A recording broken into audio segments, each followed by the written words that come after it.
Okay, no music at the top this time. This is not going to be heavily produced. It is about 1:15 a.m. now on Friday morning. Alphonse Sidney and I, Ethan Skolnick, are here at American Airlines Arena. Pat Riley just finished about a 30-minute press conference, his usual end-of-the-draft presser. A little bit unusual this time. We're not going to have much on this except just Alf and I talking about what Riley spoke about. If you want to hear more about Tyler Herro, the first-round pick of the Miami Heat, and some of our thoughts on that, check out the other podcast that we put out a little bit earlier tonight. Also, just mentioning that this is sort of a not so much a testing ground, because we're definitely doing it, but we're converting this flagship podcast into a Miami Heat NBA podcast that will be called 5 on the Floor.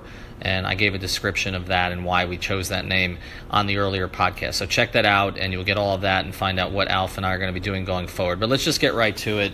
Pat Riley spoke for almost 30 minutes, Alf. As usual, covered a lot of stuff that didn't have anything to do specifically with the draft. He was pressed on a lot of the veteran players, some of the returning young players. One thing to make clear, he cannot talk about the other player that they're going to actually be keeping out of the second round, okay? He couldn't speak on any of the trades. He can't speak on any of the trades. It's a stupid NBA rule that the Heat think is a stupid NBA rule, but basically he can't speak on any of it until the moratorium is over, which is July 6th. You may realize that Vegas Summer League starts July 5th, which means you can't talk about a player. I guess you can't use a player. But what do we know about the second-round pick before we get to some of Riley's comments? They traded 3 second-round picks for KZ Aspala. I think about 6'9", small forward / power forward out of Stanford. Grew 10 inches in high school. Yeah, so very raw. Has perimeter skill, but a big man's body.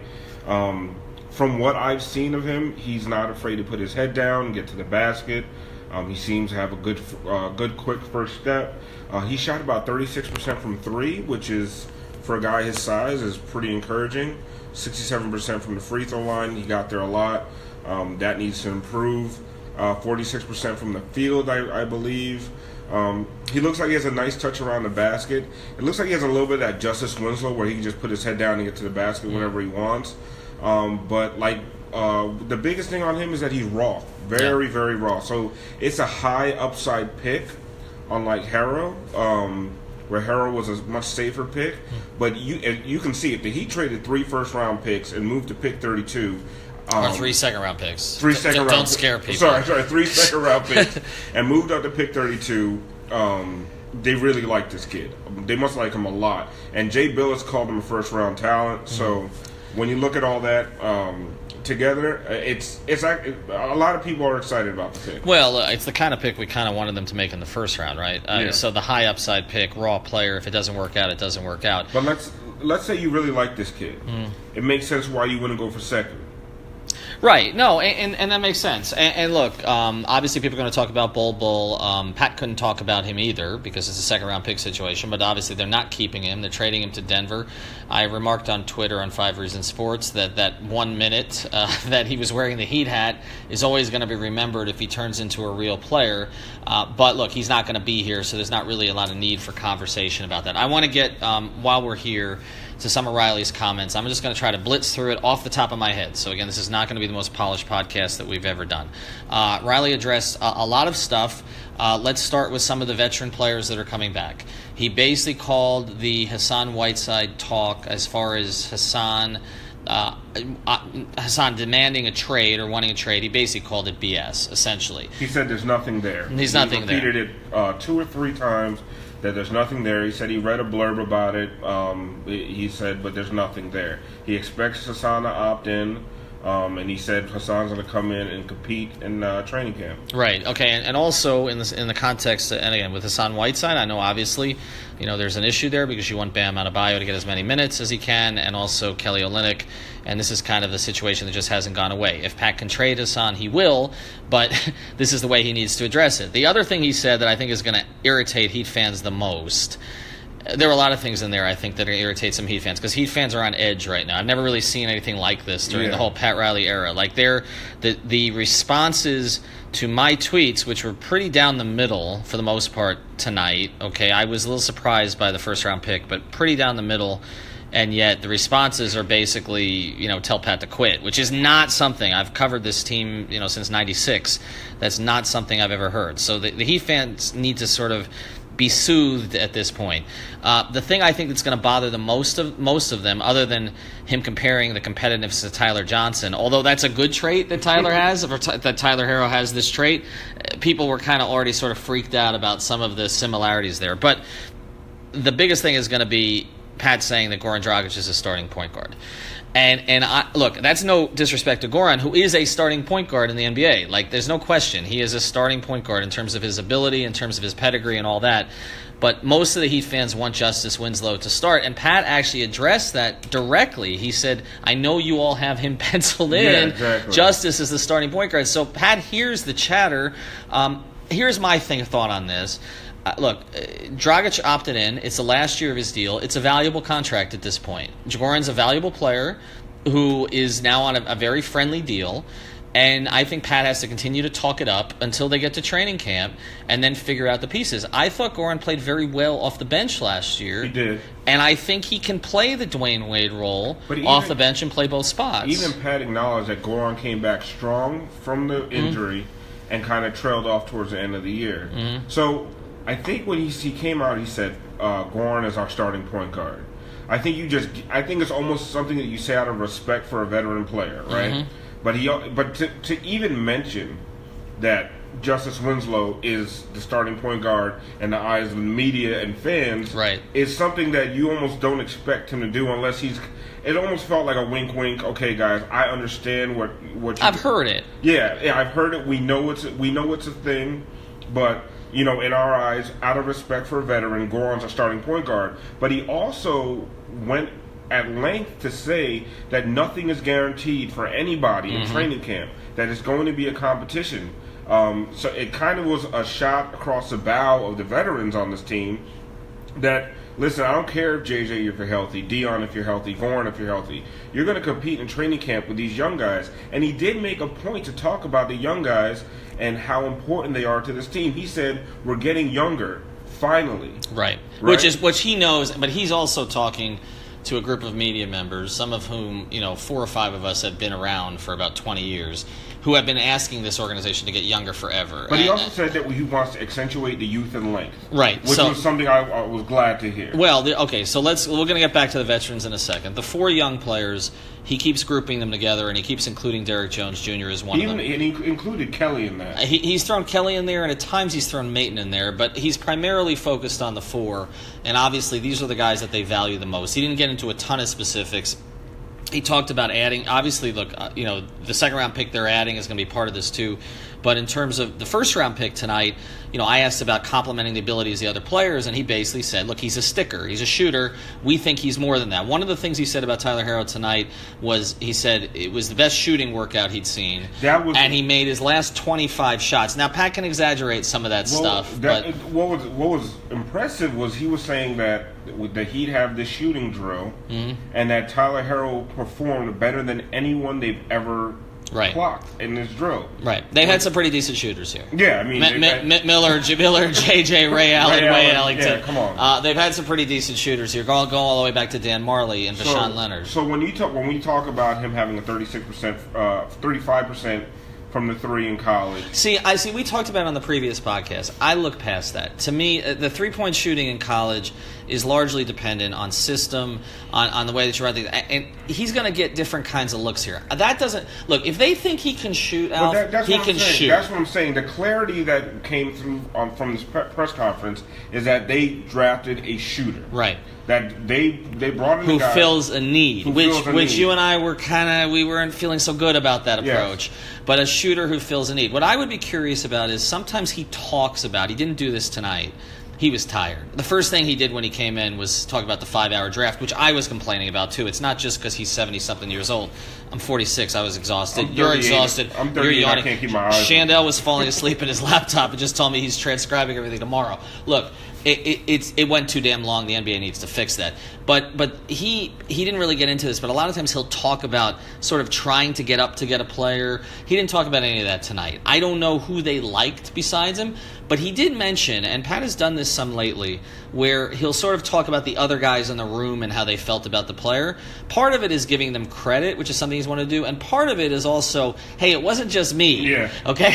All right? Chet loved him. Yeah. Adam loved him. He didn't mention Nick, but Spo loved him. Okay? I think he might have mentioned Shane. Okay? So I think that the idea here again is they found a shooter. They think he fills a need. He also said something we've said on a couple podcasts, that they've run out of two guards. Like, they only have two left. Mm-hmm. And one of those he talked about tonight. So he kind of switches off now with Dion Waiters between defending him from the horrible media and then criticizing him in certain ways. It's my funny. favorite part of the press conference was Barry asked a question about Dion's conditioning.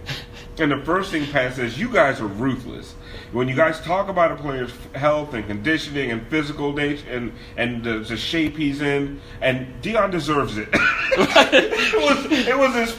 You guys are ruthless. It's terrible what you're doing, but yeah, Dion deserves it. That was the best part of the it was, and he talked about it being the worst ankle surgery he'd ever seen and all that, and then his conditioning was not as bad as you think it was. But yet he and Spo have both made the point publicly that he needs to get in better shape. He's kind of said the same thing about JJ, even while saying that it wasn't just a hernia that he had. And in both cases, he says, we know what we need from them. They need to get in the best shape of their life. So they're not denying that there's a shape issue there. Yeah, but it's one of those things where, I can talk about my guy, you can't talk about my guy. Right. So he's defending. He doesn't want certain things you say on Light Skin Opinions that if I said them, I get in a lot of trouble. So, and I'm not going to say them tonight. I can guarantee, as punch drunk as I am. So that's that one. I want to get to a couple of sort of other things here. He talked about Udonis Haslem, said the door's open to him to decide what he wants to do, that he could do it in a playing capacity, he could do it but he still wants to mentor, can do it as a player, can do it as a coach. He thinks he'd be a great coach, but UD is too busy buying up pizza franchises. I was just at UD's Subway at Oakwood Plaza the other day, so I know he's got them all over the place. I think UD's probably going to decide not to play, but I don't have any inside information on that. That's just my sense of where this goes, and I think they may need the roster spot to develop some young players now, if that's the direction that they're going. Just trying to go through the rest of the roster as quickly as I can. Didn't address Josh all that much, but I think the other thing that struck me, you mentioned how Pat kind of said one thing and then said the opposite when it came. Well, he kind of did that with free agency again. He came out and said, there are no obstacles, but there are a lot of obstacles, right? In the exact same sentence. Then he said he's not going for whales anymore, he's going for orcas. Right, he's going for orcas. But he has his harpoon out. He has his harpoon out. And then one of the things he said at the end of the presser, which really interested me, I don't know if everyone caught it, he said that we're going to compete in training camp, and the way the perimeter is set up is going to be different. Mm-hmm. Basically, he said we're going to add some guys that are going to change the look of the perimeter. But I don't know if he meant free agencies or the two guys they picked up today. I don't know if they're talking about Tyler Herro. That was just interesting to me, the way he said that. Well, they need bodies right now. I mean, that's the thing. They lost a lot of bodies. And, they're kind of in a weird spot now because last year the thing was, well, we don't have stars, but we got a lot of depth. And this year they don't have stars, but Pat's talking about how the four young players keep getting better every year. But now they definitely don't have depth. If you're not counting on, if you can't count on Dion and JJ to give you significant minutes, this team, and you don't have Dwayne anymore, you don't have Ellington, you don't have McGruder, you don't have Tyler.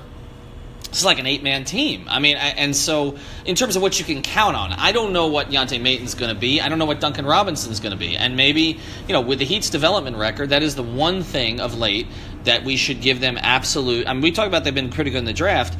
They've been great at development. So I think they can find rotation players, but it just feels, I still feel coming out of this thing that he didn't say any of this. He can't. He's not allowed to. And he hates the rules, okay? And I hate a lot of the rules. The rules are stupid, okay? They're just stupid. This idea that you can't talk about the kid you picked up tonight until July 6th when you're traveling out to Vegas on July 4th. Ridiculous. And you got Sacramento before that, I believe, right? So you can't even get the Sacramento Summer League. You can't even talk about them. It's totally stupid. But I still feel, coming out of this, okay, and try to put out some content in the morning, provided I can charge my laptop, is that he's still waiting on a Jimmy Butler to say he wants to get to Miami. Exactly. Like that is what this organization needs right now. They need a player to say, that's the place I'm going. And also, you look at Philadelphia tonight, some of the things that they've been doing, you get the sense, and now there's what was reported that Kawhi's going to meet with Philly. I think it's very possible. Like, could Philly make a play for Kawhi as their third and just let Tobias and Jimmy Butler walk? Jimmy put choice of force his way down here. There's a lot of different ways that this can happen. He's right in that you can make something happen, and it's going to be the same way as it's always been. It's been like, all right, maybe I effed up a little bit. Andy, fix it. Yeah. and they'll try to figure out a way to fix it. But I guess my takeaways tonight, okay, for the most part, and we'll have sort of brighter eyes tomorrow, we'll figure this out a little better. But my takeaway tonight is, that Pat recognizes that the fan base is antsy. Yeah. And he said some things tonight that are going to trigger the fan base even more, especially if they're not in context, which is difficult to do in tweets. It's easier for you and I to do it here in 15 minutes sitting in some locker room than it is for us to do it in a tweet thread. And that drives him crazy too. And so what I'm going to say is, look, until we see Tyler Herro play, all right, we need to withhold judgment on it.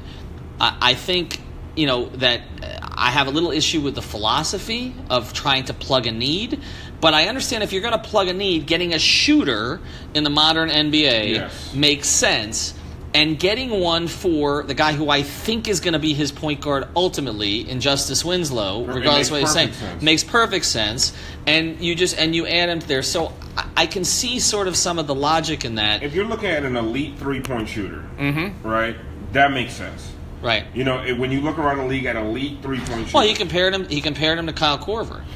Kyle Korver, Ray Allen, and J.J. Redick. Yep. I know. We're actually going to comment on this time because we had one interruption the last podcast, and it's not his fault. There's a bathroom in here that's pretty close, and Barry Jackson has now come in twice during our podcast during the bathroom. I think he's spying on us. Well, there were 12 Barrys. The other ones are out at Marlins and Dolphins right now because we love Barry. But anyway, all right, we're going to close there. You and I need to go home. It's 1:30 in the morning. Ira's asking me to transcribe stuff. Chandell's falling asleep at his computer. It's been fun. I got to go to work in the morning. You got to go to work. You have a real job. I don't. And so we'll have more Heat podcasts next week leading up to free agency. And sorry about the no music. Sorry about the no production. It is what it is.